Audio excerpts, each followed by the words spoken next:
السلام علیکم دوستو، آج کی کہانی کے ساتھ میں حاضر خدمت ہوں۔ لا رہا ہوں بہترین کہانی۔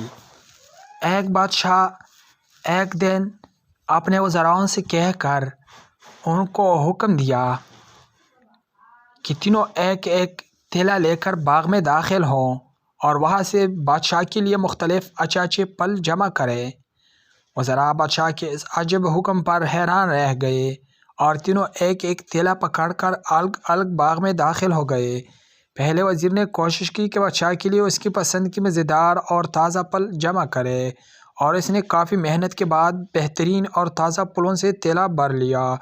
دوسرے وزیر نے خیال کیا کہ بادشاہ ایک ایک پھل کا خود تو جائزہ نہیں لے گا کہ کیسا ہے، اور نہ ہی پھلوں میں فرق دیکھے گا، اس لیے اس نے بغیر فرق دیکھے جلدی ہر قسم کے تازہ اور کچے اور گل سڑے پھلوں سے اپنا تھیلا بھر لیا۔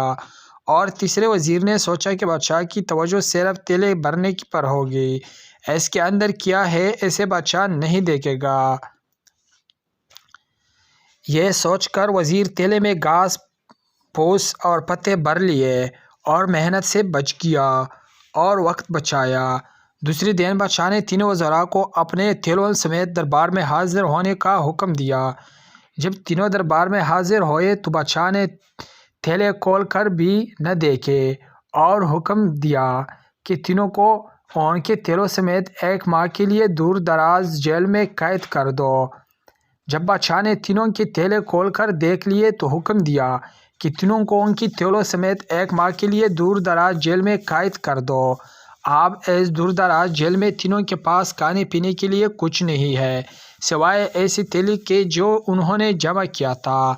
اب پہلے وزیر جس نے اچھے پھل چھین کر جمع کیے تھے، وہ مزے سے اپنے انہی پھلوں پر گزارا کرتا رہا ہے یہاں تک کہ 1 ماہ بآسانی گزر گیا۔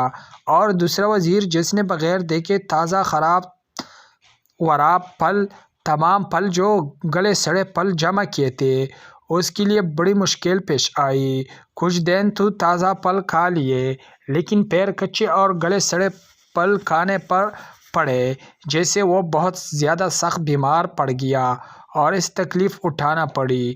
اور تیسرا وزیر جس نے اپنے تھیلے میں صرف گھاس پھوس ہی جمع کیا تھا، وہ کچھ دن بعد ہی بھوک سے مر گیا کیونکہ ان کے پاس کھانے کو کچھ نہیں تھا۔ آپ اپنے آپ سے پوچھیں، آپ کیا جمع کر رہے ہیں؟ آپ اس وقت اس باغ میں ہیں جہاں سے آپ چاہے تو نیک عمل اپنے لیے جمع کرے اور اگر چاہے تو خراب عمل، مگر یاد رہے جب بادشاہ کا حکم صادر ہوگا تو آپ کو اپنی جیل قبر میں ڈال دیا جائے گا۔